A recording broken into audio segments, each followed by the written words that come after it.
जय गुरु जी, शुक्राना गुरु जी। संगत जी, आज हम दिव्य आभा अपनी बुक के पेज नंबर 152 पे हैं और ये जो सत्संग शेयर किया है वो गौरी सिंगला आंटी का है, जो कि एग्जैक्टली सिंगला आंटी शायद हमारी दिल्ली से ही बिलोंग करती हैं। सिंगला आंटी हैं गुड़गांव से। तो संगत जी, आज हम उनका सत्संग है, बहुत सारे उन्होंने अपने बहुत ही प्यारे अनुभव शेयर किए हैं। तो हम स्टार्ट करते हैं। गुरु कृपा का वर्णन करने के लिए यदि मुझे 1,00,000 दिव्याएं भी दी जाएं तो वह अपर्याप्त होंगी। उनकी अनुकंपा, प्रेम और संरक्षण के संदर्भ सबकी गणना करना असंभव है। प्रथम दर्शन के अवसर से अब तक मैं उनके बारे में सब कुछ उनसे सीख रही हूँ। आज भी किसी पर गुरु कृपा का संदर्भ सुनकर यही प्रतीत होता है कि उनके समक्ष हम सब बालक हैं, सीख रहे हैं। यह घटना 1998 की है। एक दिन मेरे पति अपने कार्यालय से पहले वापस आ गए और बोले कि वह अपने मित्र विंग कमांडर चोपड़ा के साथ गुरुजी के पास जा रहे हैं। उस समय वह किसी संत, सन्यासी या महात्मा पर विश्वास नहीं करते थे, अतः उनका यह निर्णय सुनकर विस्मय हुआ। संध्या को 6 बजे जाकर वह अर्धरात्रि के पश्चात वापस आए। उनके लौटने पर मैं पूरा विवरण सुनने को उत्सुक थी, अतः घर आने के बाद जब वो बैठ गए, मैंने उन पर प्रश्नों की बौछार कर दी। क्या गुरुजी उपदेश देते हैं, भविष्य बताते हैं, अथवा जीवन की दुविधाओं को दूर करने के लिए रत्न या मंत्र देते हैं? मेरे पति का उत्तर मेरी आशा के प्रतिकूल था। थोड़े से शब्दों में उत्तर देते हुए उन्होंने कहा कि गुरुजी ऐसा कुछ नहीं करते हैं, उनके यहाँ पर गुरबानी के शब्द बजते रहते हैं। उसके बाद हम सब सो गए और मैंने अपने पति का यह अनुभव एक बीती हुई घटना समझा। मेरा विचार था कि अगले दिन उन्हें पिछली संध्या की कोई भी बात याद नहीं होगी। मेरे अचंभे की कल्पना कीजिए जब मेरे पति ने मुझे अपने कार्यालय से फोन पर कहा कि वो गुरुजी के यहाँ जा रहे हैं और उन्हें आने में देर हो जाएगी। जब वो पिछली रात्रि की भांति देर से आए तो मैंने उनसे एक प्रश्न किया, ऐसी कौन सी शक्ति है जो आपको वहां लेके गई? उनका उत्तर सरल था, वहां पर जो मुझे मिला उसे मैं शब्दों में वर्णन नहीं कर सकता, उसको केवल अनुभव किया जा सकता है। उत्सुकतावश अगले दिन मैंने सपरिवार वहां जाने का निर्णय ले लिया। मेरे पति के तीसरे दर्शन के अवसर पर उनका पूरा परिवार उनके साथ गया। गुरुजी के स्थान से 20-30 मीटर दूर से ही तीव्र सुगंध आने लगी। जब हमने उस कक्ष में प्रवेश किया, वहां गुरुजी बैठे हुए थे। वह सुगंध चारों ओर फैली हुई थी। पहली बात जो मेरे मन में आई कि इस सज्जन ने इतना तेज और अधिक इत्र लगाया हुआ है कि वह सुगंध पूरे कमरे में फैल रही है। निश्चित रूप से यह कोई बने ठने दिखावटी गुरु है। मेरे पति के वर्णन करने पर गुरुजी के प्रथम दर्शन मेरे मानसिक चित्र से बिल्कुल भिन्न था, किंतु अभी अकल्पनीय होना शेष था।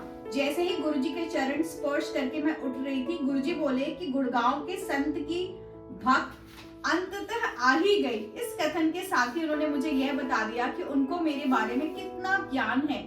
हमारे परिवार के सदस्यों के अतिरिक्त किसी और को गुड़गांव वाले संत का पता ही नहीं था। गुरुजी के यहाँ चाय पहला और कभी कभी अंतिम पेय होता है। बचपन से ही मुझे चाय से घृणा रही है। यदि मैं चाय किसी भी रूप में लेती थी तो मेरे मुंह में घाव हो जाते थे। मेरे बैठते ही एक सज्जन चाय बांटते हुए आए। मैं दुविधा में थी कि प्रसाद को मना कैसे करूं। अचानक मैंने देखा कि वो आगे निकल गए।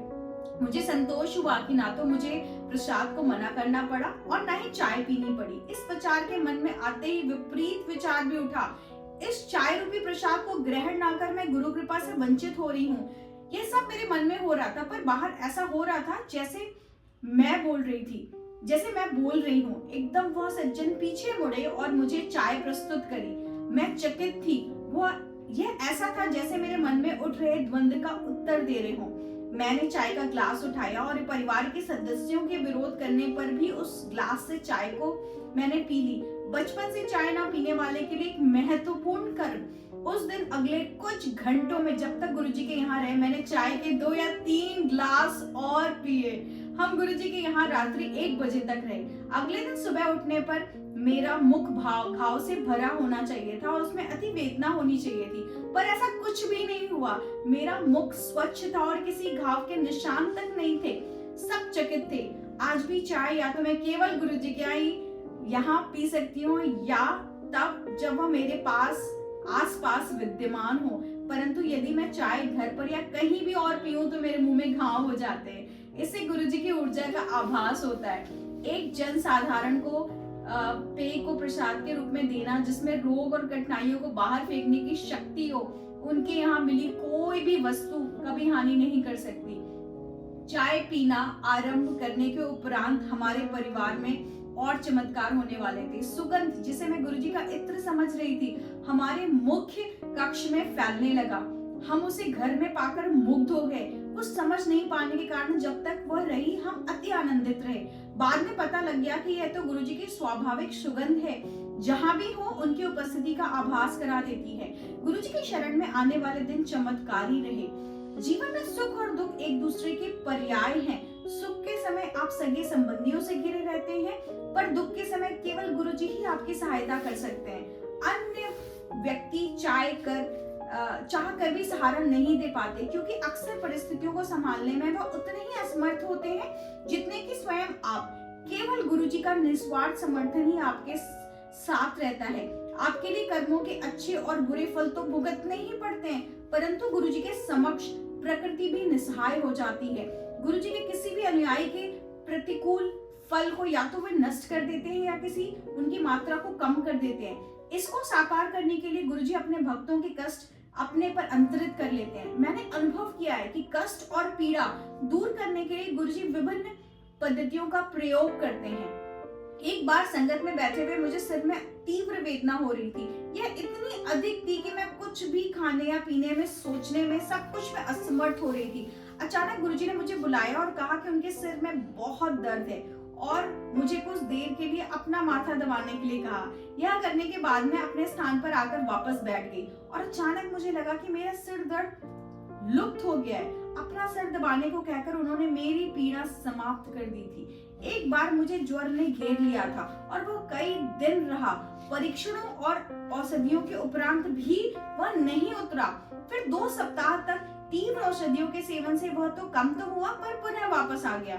मेरे ज्वर का रूप अनोखा हो गया था। दिन के समय तापमान सामान्य रहकर शाम को बढ़ जाता था। 4 सप्ताह तक ऐसा ही होता रहा। चिकित्सक कुछ नहीं समझ पा रहे थे, क्योंकि परीक्षणों के परिणाम अनिर्णायक थे। फिर एक दिन गुरुजी ने मेरे पति से इतने दिन संगत में मेरी अनुपस्थिति का कारण पूछा। गुरुजी को उत्तर देने पर उन्होंने 5 मिर्चों के प्रयोग की एक विधि बताई और उसके सेवन मात्र से मेरा 1 माह से अधिक अवधि से चला आ रहा ज्वर समाप्त हो गया।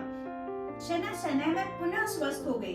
मैं गुरुजी को एक बार और ज्वर से निकलने के लिए आभारी हूँ। यद्यपि मुझे हल्का ज्वर था, मैंने परिवार के साथ बड़े मंदिर जाने की योजना बनाई, परंतु बड़े मंदिर पहुंचते पहुंचते मेरा ज्वर अत्यधिक बढ़ गया और मेरे लिए उठ पाना संभव नहीं था। उस दिन अचानक गुरुजी वहां पर गए और मेरे पति और संगत के एक सदस्य को ताजा नींबू का घोल बनाकर पिलाने को कहा। ज्वर जैसे लुप्त हुआ, ऐसे लुप्त हुआ जैसे कभी था ही नहीं। किसी के बताए बिना गुरुजी को मेरी अवस्था का ज्ञान था और उन्होंने तुरंत उपचार किया। ऐसा निस्वार्थ आलंबन और देखभाल कोई भी नहीं दे सकता है। गुरुजी द्वारा प्रयोग करने वाली वस्तुएं केवल सांत्वना के लिए होती हैं। ऐसा अक्सर देखा गया है कि वास्तव में गुरुजी को अलौकिक क्रियाओं के लिए इनकी आवश्यकता ही नहीं है। गुरुजी की शक्ति मात्र ही भक्त की समस्त समस्याओं का हल है। भौतिक वस्तुओं के प्रयोग से भक्त को केवल यह आभास होता है कि उसकी ओर गुरुजी का संपूर्ण ध्यान है। मेरे पैर के अंगूठे पर किसी कीड़े ने काट लिया था, फलस्वरूप वह सूज गया था और उसमें बहुत दर्द था। जब चिकित्सक द्वारा दी गई मलहम से कोई लाभ नहीं हुआ तो उसने एक साधारण शल्य क्रिया करने का सुझाव दिया। अचानक उसी दिन मेरे पति के बताए बिना गुरुजी ने मेरे पैर का हाल पूछा और वो पर्याप्त था। पैर की वेदना कम हो गई और उसमें बहुत लाभ हुआ। कुछ ही समय में मेरे सब चिन्ह मिट चुके थे। ऐसे है गुरुजी की क्षमता। इससे भी अधिक अचंभा मुझे तब हुआ जब गुरुजी ने मुझे मधुमेह से मुक्त कर दिया। 1999-2000 में मुझे पता लगा कि मुझे यह रोग है। मधुमेह के बारे में सर्वविदित है कि इसका कोई इलाज ही नहीं है। इसको केवल सीमाबद्ध किया जा सकता है, किंतु गुरुजी ने मुझे इस रोग से मुक्त कर दिया था। कुछ ही मास में बिना औषधियों के केवल गुरुजी की कृपा से मुझे इस रोग से मुक्ति मिल गई थी। गुरुजी के सादे ढंग से कहे गए शब्दों का अर्थ भी अति गूढ़ होता है। वास्तव में वह ब्रह्म के आदेश होते हैं और यदि उनका पालन नहीं किया जाए तो वह फल अप्रिय हो सकता है। जब हमने गुरुजी के पास आना प्रारंभ किया तो गुरुजी ने मेरे पति को सप्ताह में 3 बार, सोमवार, बुधवार और शुक्रवार को आने को कहा। हमने उनके निर्देशों का पालन अवश्य किया, किंतु कम दिनों की पूर्ति करने के लिए घर से शीघ्र निकलना आरंभ किया। एक दिन जब हम 6 बजे ही पहुंच गए तो गुरुजी ने सत्संग के निर्धारित समय 8 बजे करने को कहा। आश्चर्यजनक रूप से उसके पश्चात ऐसा होने लगा कि हम वहां 8 बजे ही पहुंच पाते थे। एक बार जब हम घर से शायद 6:30 बजे निकले, परंतु उस दिन वह 25 किलोमीटर का मार्ग इतना व्यस्त मिला कि हम 8 बजे ही पहुंच पाए। अचंभे की बात यह है कि घर से 7:30 बजे निकलने पर भी हम 8 बजे ही पहुंच पाते थे। हमारी मनोवृत्ति अनेक बार हमें ऐसा अनुभव करा देती है जो बाद में मूर्खतापूर्ण कर्म लगते हैं। एक बार मैंने ऐसा उपवास रखा था जिसमें अन्न निषेध था। उस दिन मैं मात्र फलाहार ले सकती थी। जब हम गुरुजी की संगत में पहुंचे तो मैंने निश्चय किया कि मैं लंगर नहीं करूंगी, क्योंकि उसमें रोटी अधिक होती है और मुझे आशा थी कि इस पर कोई ध्यान नहीं देगा। उस दिन 200 से अधिक श्रद्धालु थे और लंगर के 6 चक्र हुए थे, परंतु गुरुजी को इसका ज्ञान हो गया था और उन्होंने मुझे अंतिम चक्र में लंगर खाने को कहा। व्रत के नियम की अवहेलना नहीं करने की इच्छा से मैं प्रथम तल पर जाकर बैठ गई। उन दिनों एम्पायर स्टेट में संगत नीचे होती थी और लंगर प्रथम तल पर दिया जाता था। मैंने निश्चय किया कि एक कोने में बैठी रहूंगी और लंगर की समाप्ति पर नीचे आ जाऊंगी। इस प्रकार मैंने 2 अपराध किए। पहला, गुरुजी के निर्देश की अवहेलना करने का, और दूसरा, उनको धोखा देने का प्रयास। नीचे आने पर गुरुजी ने मुझे घूर कर देखा और किसी को संगत में बांटने के लिए मिठाई लाने का आदेश दिया। उन्होंने प्रसाद बांटना आरंभ किया और मेरी बारी आने पर मुझे दूसरों की अपेक्षा दुगनी मात्रा दे दी। जैसे लंगर न खाने के कारण वह मुझे उतना ही फल देना चाहते हैं। घर पहुंचकर जब मैंने पूरे घटनाक्रम का पुनरावलोकन किया तो मुझे अपनी भूल का आभास हुआ। गुरुजी का संदेश स्पष्ट था, लंगर करना आवश्यक है। लंगर की अवमानना करने से गुरु की कृपा अधूरी होती है। बाद में मैंने यह जाना कि प्रसाद गुरुजी के आशीर्वाद का माध्यम है, उनके भौतिक स्वरूप का कोई अर्थ नहीं है, किंतु जब भी वह मिले तो उसे दोनों हाथों से श्रद्धा पूर्वक तुरंत ग्रहण करना चाहिए, जिससे वह अक्सर निकल नहीं जाए। मैं और मेरे पति नोएडा से अपनी कार में सत्संग के लिए आ रहे थे। उसी चौराहे पर आवागमन इतना ज्यादा था कि तीसरी बार लाल बत्ती हो गई। हम उस समय सबसे आगे थे। जैसे ही वह हरी हुई, मेरे पति ने कार तेजी से आगे बढ़ा दी। हमारे सामने एक उच्च आकार का ट्रक आगे बढ़ा था, किंतु तुरंत ही एक साइकिल सवार के गिर जाने के कारण रुक गया। मेरे पति के पास इतना अवसर नहीं था कि वह रुक सके और दुर्घटना निश्चित थी। अचानक मैंने कार के सामने गुरुजी को देखा और मैं चिल्लाई, गुरुजी! हमें होश में आने में कुछ समय लगा। थोड़ी देर पश्चात जब हमने कार रोककर उसका निरीक्षण किया तो देखा कि कार ट्रक के नीचे से निकल गई थी और उसको कोई भी क्षति नहीं हुई थी। कार का पिछला हिस्सा ट्रक के विशाल पहिए से कुछ ही इंच दूर था। हमें आभास हुआ कि गुरुजी क्यों प्रकट हुए थे। यदि वह नहीं आते तो दुर्घटना निश्चित थी। इससे भी अधिक आश्चर्य तब हुआ जब मेरे पति यह संस्मरण संगत की एक सदस्य को सुना रहे थे।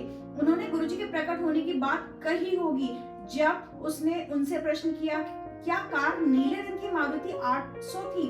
मेरे पति के मानने पर उसने बताया कि उसने यह पूरा घटनाक्रम स्वप्न में देखा था। गुरुजी के ट्रक और कार के बीच में आने की घटना भी उसकी स्वप्न की घटना सुनकर हम सब दंग रह गए। एक बार गुरुजी ने मुझे एक सज्जन को बुलाने को कहा, क्योंकि मैं उनको जानती नहीं थी। उन्होंने उनका विवरण देते हुए कहा कि वह मोटे हैं और एक स्तंभ के पीछे बैठे हैं। वो गुरुजी के स्थान से दृष्टिगोचर नहीं था। जाते हुए मैं सोच रही थी कि मात्र इन 2 सूत्रों से उनका पता कैसे लगेगा। वहां पहुंचने पर मुझे एक ही मोटे सज्जन मिले जिसको मैंने गुरुजी का संदेश दे दिया। इससे स्पष्ट होता है कि गुरुजी की दृष्टि कहां तक जा सकती है। यदि गुरुजी चाहें तो वो आपका भूत बता सकते हैं। वर्तमान में इस समय पृथ्वी पर क्या हो रहा है और भविष्य में क्या होगा, इन सब का वृतांत दे सकते हैं। जब मेरे बच्चे, एक पुत्र एवं एक पुत्री स्कूल में ही थे, गुरुजी ने एक दिन बातों बातों में कह दिया कि वह सीमेंस में कार्यरत होंगे।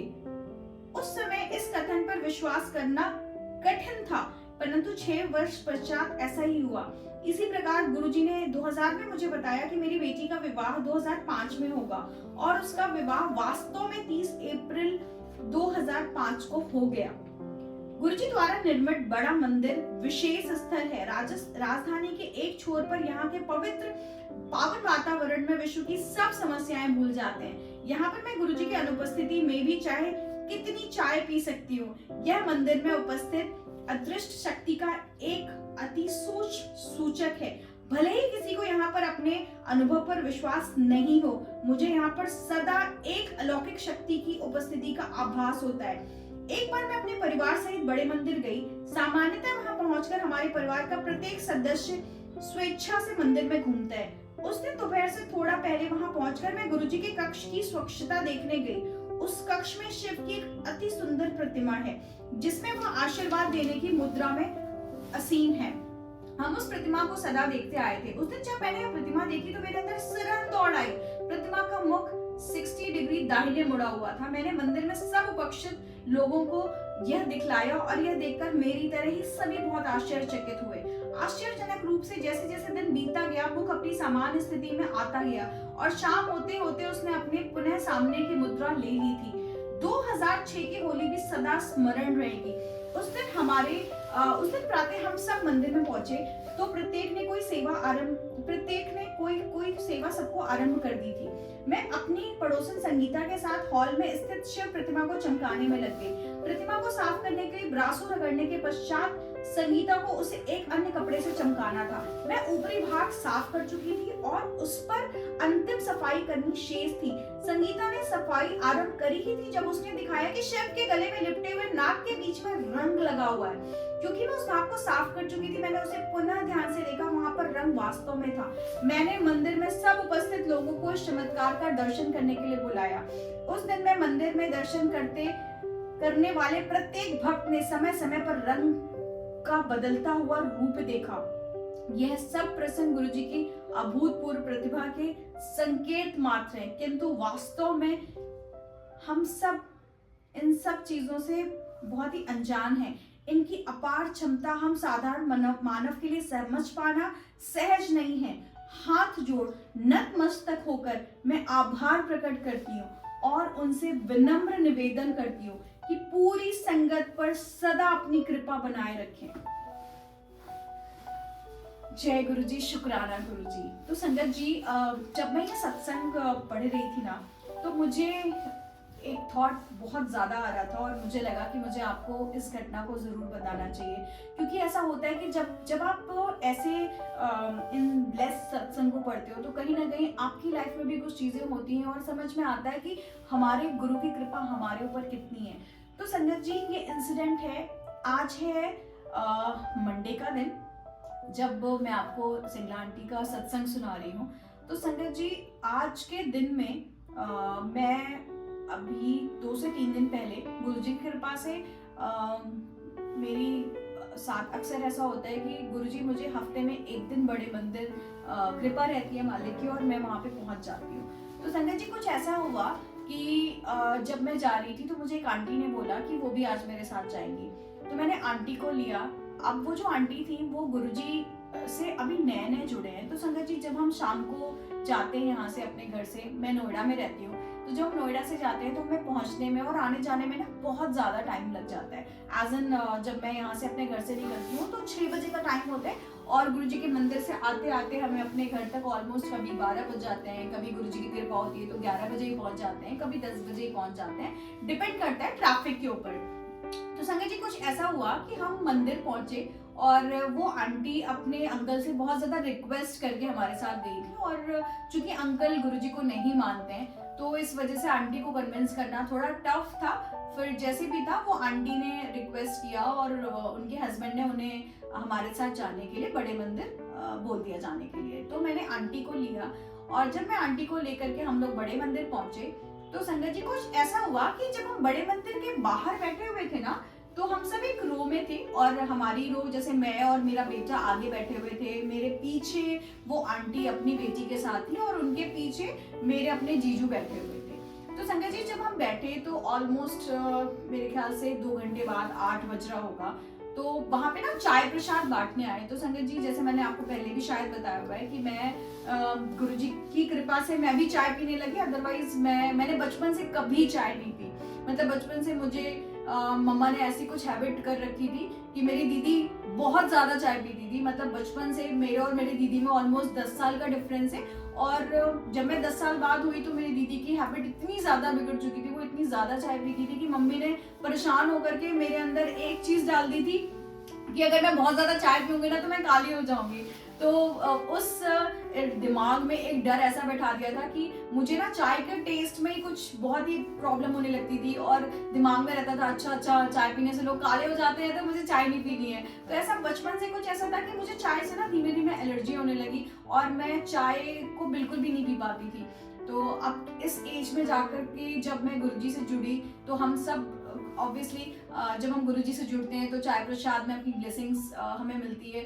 तो ये थॉट के साथ में गुरुजी ने मुझे चाय पिलाना शुरू कर दिया। तो एज एन आज भी मेरी वही कंडीशन है जो सेम सिंगला आंटी की है कि मैं सिर्फ और सिर्फ गुरुजी का प्रसाद ही पीती हूँ, अदरवाइज मुझसे चाय नहीं पी जाती है। तो संगत जी कुछ ऐसा हुआ कि जब हम बड़े मंदिर में बाहर बैठे हुए थे ना, तो मुझे चाय प्रसाद दिया गया। मेरा बेटा बगल में था और तब तक उस ट्रे की ना लास्ट चाय प्रसाद थी और मेरे बेटे को नहीं मिली, और जो आंटी गई थी उनको नहीं मिली, फिर मेरे साथ में मेरे जीजू बैठे थे उनको नहीं मिली, उन सब में से किसी को नहीं मिली। और जब मैंने चाय प्रसाद लिया ना संगत जी, तो चूंकि मुझे बड़े मंदिर के चाय प्रसाद में बहुत मतलब हम सबको प्रसाद तो ऑब्वियसली कुछ अलग ही उसमें टेस्ट होता है और वो बहुत ज्यादा टेस्टी होती है। तो जब मैंने चाय प्रसाद पिया ना, तो मेरे मुंह से एक चीज निकला, हाय गुरुजी आज तो कुछ ज्यादा ही मिठाई खिला रहे हो, आज तो कुछ ज्यादा मीठी चाय प्रसाद आपने दी है। फिर संगत जी थॉट आए गए हो गए।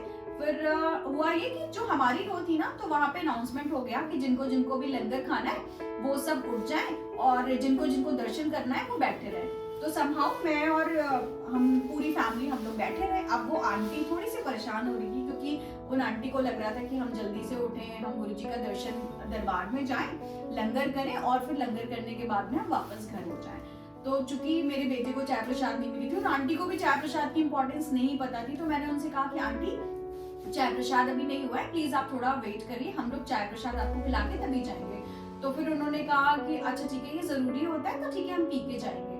तो संगत जी उस दिन ऐसा कुछ हुआ कि ऑलमोस्ट काफी रात का शायद टाइम था, मे बी क्या हुआ था ये तो गुरुजी जाने। हम लोग 45 मिनट तक ऑलमोस्ट बैठे रह गए और वो चाय प्रसाद ना दोबारा संगत को दिया ही नहीं गया। तो समहाउ जितनी भी संगत थी वो वहां से उठ करके दरबार में जाने लगी, सबने आशा छोड़ दी कि उन्हें चाय प्रसाद दोबारा मिलेगा। तो चूंकि मैं अपने जीजू के साथ गई हुई थी और जीजू मेरे इलाहाबाद से आए हुए थे स्पेशली गुरुजी का दर्शन करने बड़े मंदिर, तो जीजू का ये था कि नहीं आज तो मैं चाय प्रसाद पिलाए बिना गुरुजी के मंदिर से मैं तो नहीं जाऊंगा। तो फिर मैंने जाकर के उठ करके पूछा कि अंकल चाय प्रसाद क्या अभी सर्व होगी? तो अंकल ने वहाँ पे जो सेवादार अंकल थे उन्होंने बोला कि गुरुजी के मंदिर में आंटी क्या कुछ ऐसा होता है जो नहीं मिलता, आप वेट करो आपको मिलेगा। मैंने कहा चलो जय गुरुजी। फिर कुछ ऐसा हुआ कि फिर बहुत देर हो गई, फिर उसके बाद में थोड़ा इम्पेशेंट होने लगे क्योंकि हमारे साथ जो आंटी थी वो एग्जैक्टली थोड़ी वरीड हो रही थी कि बहुत लेट हो गई और हमें निकलना था। तो फिर जिया जी ने मतलब फिर जाकर के पूछा, तो अंकल ने बोला नहीं अंकल आप बैठो, आपको चाय प्रसाद मिलेगी। तो संगत जी जो गुरुजी का मेन दरबार है उसके बाहर हम ऑलमोस्ट 1-1.25 घंटे बैठे रह गए चाय प्रसाद के लिए, और शायद मैंने 2 बार जाकर के सेवादार अंकल से पूछा कि अंकल चाय प्रसाद कब तक आएगी। मेरे जीजू ने जाकर के 2 बार देखा कि चाय प्रसाद कब तक आएगा। तो संगत जी फिर ऑलमोस्ट 1 घंटे शायद हमने बाहर, गुरुजी ने हमें ब्लेस करने के लिए बाहर बैठाए रखा और फिर हम वहां बैठे। और बैठने के बाद में फिर चाय प्रसाद आई संगत जी, और जब चाय प्रसाद आई ना तो फिर एग्जैक्टली हम सबने वो चाय प्रसाद पिया। जब हमने चाय प्रसाद पिया संगत जी, तो कुछ ऐसा इंसिडेंट हुआ कि चाय प्रसाद पीते पीते मेरे दिमाग में थॉट आया कि आज ना, मैंने अपने बेटे को बोला कि सार्थक आज हमारे साथ कुछ ऐसा होगा कि हमें गुरुजी के ना जब हम जाएंगे ना तो हमें गुरुजी के मंदिर में गुरुजी के पास बिल्कुल बैठने को मिलेगा। ऐसा मेरे अंदर से ना बहुत स्ट्रॉन्ग थॉट आने लगे। मैंने अपने बेटे से बोला कि देखना सार्थक जरूर ऐसा कुछ होगा कि आज जहाँ पे गुरुजी की मेन गद्दी है ना, हम वहां पे एकदम सामने फ्रंट में बैठेंगे। संगत जी ऐसे स्ट्रॉन्ग थॉट आने लगे। फिर वहां पे सेवादार अंकल लोगों ने बोला कि हमें मंदिर में अंदर जाने के लिए बोला। तो संगत जी आप बिलीव नहीं करोगे, जब मैंने एंटर किया ना तो एक सेवादार अंकल थे और उन्होंने मुझे इशारा किया कि मेरे साथ जो आंटी गई थी उनके पीछे मुझे बैठने के लिए। तो 2 पल के लिए मैं वहीं पे खड़ी हो गई। मुझे लगा अरे मेरे अंदर से तो थॉट आ रहे थे कि गुरुजी तो मुझे अपनी गद्दी के सामने बैठाने वाले हैं। तो जैसे ही मैं ऐसे हुई उनके पीछे बैठने के लिए, तुरंत उन्होंने मुझे इशारा किया आंटी आप आगे आओ।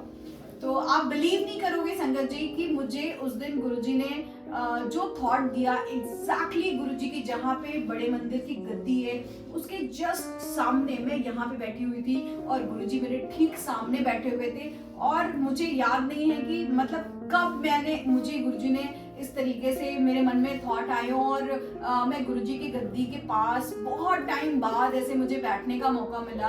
और संगत जी उस दिन गुरुजी ने इतना ब्लेस किया, जैसे अभी सिंगला आंटी अपना सत्संग सुना रही है कि उन्हें 3 बार चाय प्रसाद मिला, तो मेरे 2 साल की जर्नी में शायद मुझे कभी भी 3 बार चाय प्रसाद पीने को नहीं मिला होगा। संगत जी उस दिन कुछ ऐसा हुआ कि हमें तीसरी बार फिर से चाय प्रसाद गुरुजी ने बैठा करके पहले तो 2 बार हमें बाहर ही बैठा करके पिलाया गया, फिर तीसरी बार हम गुरुजी के ठीक सामने गुरुजी की गद्दी के ठीक बगल में मैं बैठी हुई थी और गुरुजी ने फिर से हमें तीसरी बार चाय प्रसाद पिलाया। और बार बार ये थॉट आ रहे थे मेरे जीजू को आ रहे थे कि सब्र का फल बहुत मीठा होता है। और एक्चुअली संगत जी जब दोबारा चाय आई ना, दोबारा जो चाय प्रसाद हमें मिली उसमें वो बहुत बहुत ज्यादा मतलब जिस तरीके की चाय प्रसाद मुझे बहुत ज्यादा पसंद है, गुरुजी ने दूसरी बार तीसरी बार सेम वैसी चाय प्रसाद सर्व करवाई।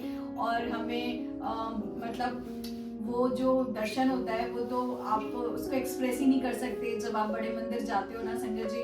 तो जब मैं ये सत्संग पढ़ रही थी तो मुझे बार बार अपनी वो इंसिडेंट आ रही थी कि पहली बार संगत जी ऐसा हुआ कि हमें 3 बार उस हॉल में हमें चाय प्रसाद बैठा करके हमें इतने अच्छे से, और गुरुजी ने शायद मुझे लग रहा है उस दिन हम गुरुजी के बाहर मंदिर के बाहर वहां पे हम ऑलमोस्ट 1 घंटे बैठे रह गए, अंदर हमें हाफ एन आवर ऑलमोस्ट बैठने का मौका मिला, 1.5 घंटे हम वहां पे रहे। फिर हम लंगर प्रसाद के लिए मूव किए और फिर लंगर प्रसाद में तो बहुत ही ज्यादा उसमें मतलब गुरुजी ने जो भी लंगर खिलाया था बहुत ज्यादा टेस्टी, मतलब उसको तो आप वर्ड्स में नहीं एक्सप्लेन कर सकते कि आपको वहाँ का लंगर प्रसाद में कितना ज्यादा आपको एक सुकून मिलता है ना, और कितना ज्यादा अच्छा एक्सपीरियंस होता है। वो तो शायद हम में से कोई भी एक्सप्रेस नहीं कर सकता कि गुरुजी हमें कितने प्यार से और कितना स्वादिष्ट लंगर प्रसाद खिलाते हैं। तो संगत जी मतलब जब भी हम सत्संग पढ़ते हैं तो कहीं ना कहीं हमारी लाइफ में भी कुछ ऐसे इंसिडेंट्स होते हैं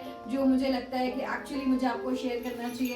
एक और सत्संग मेरी लाइफ का बहुत बड़ा है संगत जी, ये जो कार एक्सीडेंट इन अंकल के साथ में हुआ ना कि इतनी बुरी तरीके से इनका कार एक्सीडेंट हो गया और गुरुजी ने मतलब उनको न्यू लाइफ ब्लेस किया, सारा जो भी था वो सब कुछ कार पे चला गया और उनको ब्लेस कर दिया। तो सेम इंसिडेंट गुरुजी ने मेरे ऊपर भी बहुत मेहर की है। एक इंसिडेंट मेरे साथ भी यही हुई थी कि गुरुजी के साथ मैं बड़े मंदिर से दर्शन होकर के मेरी पूरी फैमिली को मैं लेकर के आ रही थी और ड्राइव मैं कर रही थी। समहाउ मेरा जो भी मैं एब्सेंट माइंडेड थी या जो भी था, मैंने नया नया सोसाइटी में अपना फ्लैट लिया हुआ था, तो मैं रास्ते में ना कंफ्यूज हो गई कि मुझे टर्न किधर से करना है। तो मेरे आगे कोई दूसरी कोई कैब थी वो जा रही थी, तो मुझे लगा कि मुझे इधर से ही टर्न कर लेना चाहिए। फिर मैंने उसको फॉलो करते करते ऑपोजिट टर्न मार दिया और सामने से एक बैलेनो आ रही थी और उसने मेरी गाड़ी को पूरी तरीके से डैमेज कर दिया। उसकी खुद की भी बैलेनो बहुत बुरी कंडीशन में हुई बिकॉज वो बहुत ज्यादा ड्रंक था, मतलब उसने इतनी ज्यादा पी रखी थी कि उसको कुछ भी होश नहीं था और उसने सामने से आकर के बहुत बुरा वाला एक्सीडेंट किया। संगत जी हमारा इतना बुरा एक्सीडेंट हुआ कि आप अगर सामने से अगर हमारी कंडीशन देखते तो सबको ये लगता कि अंदर वाले जितने भी लोग होंगे ना उनकी पक्का डेथ हो चुकी होगी। बट संगत जी मतलब आप सोचो कि जो कार का फ्रंट शीशा था वो शीशा नहीं टूटा था और अंदर वाला जो शीशा होता है वो पूरा शीशा लटक करके नीचे आ चुका था। और मेरे जीजू बैठे थे कार में उस समय आगे, तो उनके सिर पे आकर के वो शीशा टूटा था, बट फ्रंट शीशा पूरा एज इट इज था। और जो टक्कर हुई थी वो इतनी बुरी थी कि लोगों ने समझ लिया था कि अंदर जो भी बैठी है पूरी फैमिली, वो पूरी फैमिली की डेथ हो चुकी होगी। बट जब हम सब का एक्सीडेंट हुआ तो हम सब के मुंह से बस ये निकला, अरे गुरुजी ये क्या हो गया, मतलब हम सब के मुंह से जय गुरुजी निकला। उसके बाद में हम सब ने एक दूसरे को देखा, बट हम सब बिल्कुल सेफ थे। मेरी गाड़ी में मेरी मम्मा थी, मेरी दीदी थी, मेरे जीजू थे, मेरा बेटा था।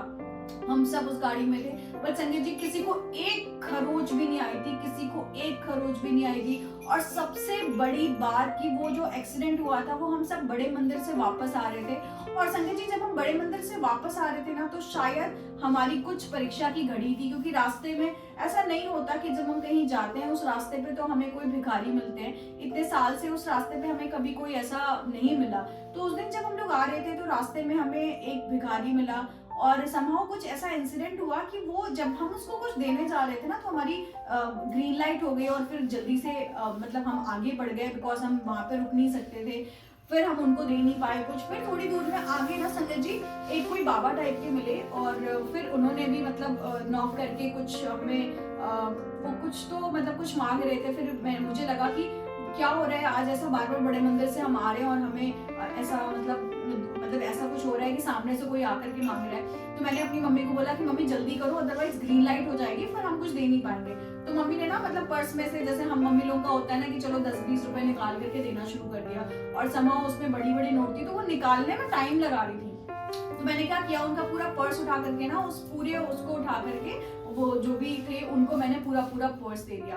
फिर समाओ मेरी मम्मी के दिमाग में आने लगा, अरे इतना ज्यादा पैसा था तुमने क्यों दे दिया। मैंने कहा मम्मी पता नहीं क्यों मेरे दिमाग में आ रहा है, आप प्लीज मतलब कुछ मत सोचो, जैसा भी होगा गुरु जी की मर्जी, आप गुरु जी के बड़े मंदिर से आ रहे हैं। फिर संगत जी आप लोग बिलीव नहीं करोगे, जिनको हमने पैसे दिए थे, हमने शायद 2-3 मिनट बाद वो जो अंकल थे जो भी मतलब आए थे, वो अंकल गायब थे। वो अंकल हमें दूर दूर तक नहीं दिख रहे थे। तभी से मुझे थॉट आने लगा था कि कुछ तो है, मतलब ऐसा कभी नहीं हुआ और आज क्यों बार बार ये इंसिडेंट हो रही है। और सेम डे जब हम अपने घर के पास में आए और हमारा इतना बुरा एक्सीडेंट हो गया संजय जी, और उस एक्सीडेंट के बाद में सबसे इम्पोर्टेंट चीज कि जिस बैलोनो ने हमें सामने से टक्कर मारी थी, वो बैलेनो पूरी तरीके से, चूंकि बंदा ड्रंक था, तो जितनी पब्लिक थी ना वो सारी गुरुजी की मेहर से वो हमारे फेवर में थी। सबने ये बोला कि आप लोगों को बिल्कुल टेंशन लेने की जरूरत नहीं थी, क्योंकि फीमेल थी और मैं ड्राइव कर रही थी। थोड़ा लोगों को एक वो भी था कि फीमेल ड्राइव कर रही है और मेल इतना ज्यादा ड्रंक है जो सामने बंदा था। तो पूरी पब्लिक ने मुझे बहुत ज्यादा सपोर्ट किया गुरुजी की मेहर से। पब्लिक आ गई कि आप बिल्कुल टेंशन मत लो, अगर पुलिस केस होगा ना तो हम इस लड़के को मतलब जो भी होगा इसके अगेंस्ट में करेंगे, क्योंकि ये तो इतना ज्यादा इसने ड्रिंक किया हुआ है कि ये खड़ा भी नहीं हो पा रहा है। उसकी उतनी बुरी वाली कंडीशन थी कि वो बात करते करते वो लड़का नीचे गिर गया। तो संगत जी फिर गुरुजी की इतनी मेहर थी कि उस एक्सीडेंट में हम सबको न्यू लाइफ ब्लेस किया। और सबसे इम्पोर्टेंट संगत जी, जब हमने वो गाड़ी वहां पे उस कंडीशन में छोड़ी थी, तो एग्जैक्टली गुरुजी ने एक्सीडेंट वहां पे कराया था जहां पे ठीक सामने गैरेज था। और हमें मतलब थोड़ा सा भी मतलब कोई प्रॉब्लम नहीं हुई, ना तो क्रेन को बुलाना पड़ा ना तो किसी और चीज को। वहां पे जो लोकल पब्लिक थी संगत जी वो सब हमारे फेवर में थी। वहां पे जितने भी बंदे थे उन सब ने पूरी गाड़ी को मेरे मतलब जहाँ पे गैरेज था उसके बाहर खड़ा कर दिया। और फिर जब हम घर आए ना तो हम सबके दिमाग में था कि हम बड़े मंदिर से आए हैं, तो ऐसा कैसे हो सकता है ना कि हमारा इतना बुरा एक्सीडेंट हो जाए। और कहीं ना कहीं हम डाउट कर रहे थे। तो फिर हम जब अपने यहाँ पे दरबार में आके हमने मत्था वत्था टेका, तो मेरे जीजू को ना, जैसे हम सब जानते हैं कि हमें कहीं ना कहीं से आंसर मिलते रहते हैं जब हम गुरुजी के साथ रहते हैं। तो रात के 2 बजे मेरे जीजू को प्रॉपर व्हाट्सएप पे सेम किसी आंटी का सत्संग आया जिसमें सेम इंसिडेंट उनके साथ हुई थी। और उनका मैसेज यही था कि जो भी बला थी ना वो तेरी गाड़ी पे डाल दी, और तेरी जितनी फैमिली थी ना सबकी जिंदगी मैंने ब्लेस की है। तो संजय जी रात के 2 बजे बैठ करके हमने मालिक का शुक्राना किया। और फिर हम अगले दिन हमने जो गाड़ी थी, जब हम गाड़ी को देखने पहुंचे तो संगत जी आप लोग बिलीव नहीं करोगे, एक दिन पहले हमारी जो गाड़ी की कंडीशन जो हमने देखी थी, शायद जब हम नेक्स्ट डे गए तो हमें लगा अरे इस गाड़ी में तो मतलब वो उतनी ज्यादा डैमेज, हमें गुरुजी की ऐसी कुछ कृपा थी कि जो मैकेनिक था उसने उस हिसाब से बिल्कुल चार्ज नहीं किया। बहुत ही इकोनॉमिकल, मतलब जितना शायद हम स्पेंड कर सकते थे, जितनी हमारी कैपेसिटी उस समय बजट था, उतने में ही मालिक ने पूरी की पूरी कार रिपेयर करा दी। और वो कंडीशन भी उतनी वर्स्ट नहीं लग रही थी जितनी हमें रात में लग रही थी। और नेक्स्ट डे फिर गुरुजी ने पूरी की पूरी मैकेनिक से पूरी कार रिपेयर करवा दी, और सेम एक दिन में हमारा पूरा काम हो गया संगत जी। फिर हम नेक्स्ट डे हम सब फिर गुरुजी को दोबारा बड़े मंदिर शुक्राना करने गए, क्योंकि हम सब की जिंदगी गुरुजी ने ब्लेस की थी। तो संगत जी मैं जब दिव्याबा की किसी ना किसी सत्संग को पढ़ती हूँ ना, तो मुझे अपनी चीजें कहीं ना कहीं समझ में आती है कि हमें गुरुजी हर पल कितना ज्यादा ब्लेस करते रहते हैं, बट शायद हम उतना उनका शुक्राना नहीं कर पाते और हम समझ नहीं पाते कि हमारे मालिक की हमारे पर कितनी ज्यादा कृपा है। तो संगत जी, हम सबको दिल से हर पल हर मोमेंट जितना पॉसिबल हो ना, हमें अपने गुरुजी को याद करते रहना चाहिए और शुक्राना करते रहना चाहिए। जय गुरुजी, शुक्राना गुरुजी।